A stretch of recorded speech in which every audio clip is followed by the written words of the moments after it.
Не, что, я не умею. Вот впереди, наверное, сразу боком.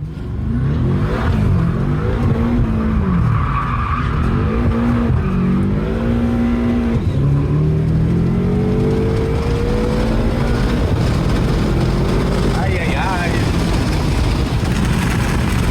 Хороша.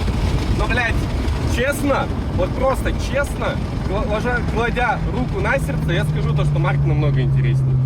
Я ожидал большего, честно. Вот прям, ну, без обид, ребята, ну, блядь, Марк интереснее намного. Типа, да, базара нет, эта тачка создана для этого. Марк не сказать бы, что прям, типа, создан, но, блядь, он интереснее, он дура. Ну, это тоже дура, типа, с одной стороны.